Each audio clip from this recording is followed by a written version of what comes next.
সিরাজগঞ্জের শাহজাদপুরে কবিগুরু রবীন্দ্রনাথ ঠাকুরের ১৬৫তম জন্মবার্ষিকী উপলক্ষে শেষ হয়েছে ৩ দিনব্যাপী উৎসবের সব প্রস্তুতি। কবিগুরুর স্মৃতি বিজড়িত ঐতিহাসিক রবীন্দ্র কাছারি বাড়িকে ঘিরে সাজ সাজ রব এখন পুরো এলাকায়। নাটোরের রানী ভবানীর শাহজাদপুরের জমিদারি ১৮৪০ সালে কিনে নেন রবীন্দ্রনাথ ঠাকুরের পিতামহ প্রিন্স দ্বারকানাথ ঠাকুর।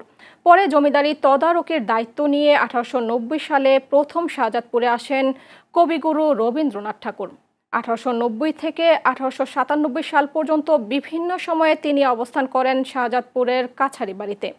কবিগুরুর স্মৃতি সংরক্ষণে ঐতিহাসিক কাছারি বাড়িতে গড়ে তোলা হয়েছে রবীন্দ্র জাদুঘর ও অডিটোরিয়াম।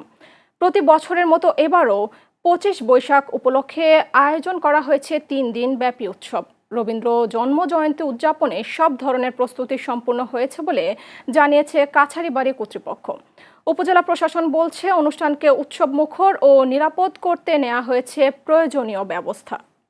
এইবার প্রোগ্রামে আমি সৃজনললিতকলা একাডেমি থেকে নৃত্য পরিবেশনা করছি এবং প্রত্যেক বছরই আমাদের এই ২৫শে বৈশাখের জন্য শুধু আমি না, সবাই অপেক্ষা করে। এই অনুষ্ঠানে নাচ এবং গান করব। প্রস্তুতি আমাদের অনেক ভালো। রবীন্দ্রনাথের যে জাদুঘর আছে সেখানে আমরা আলোকসজ্জা করেছি। তারপরে আমাদের যে অডিটোরিয়ামে প্রোগ্রামটা হবে সেখানে আমরা আলোকসজ্জার ব্যবস্থা রেখেছি। ৮, ৯ এবং ১০ মে ২০২৬ এই ৩ দিন ব্যাপী রবীন্দ্র জন্মবার্ষিকী উপলক্ষে ৩ দিন ব্যাপী ব্যাপক আয়োজনের প্রস্তুতি আমরা গ্রহণ করেছি। ১৬৫তম জন্মবার্ষিকীতে ৩ দিন ব্যাপী নানান ধরনের অনুষ্ঠান আছে। এর মধ্যে গান, কবিতা, গীতিনাট্য, বিভিন্ন ধরনের কালচারাল প্রোগ্রাম আমরা রেখেছি।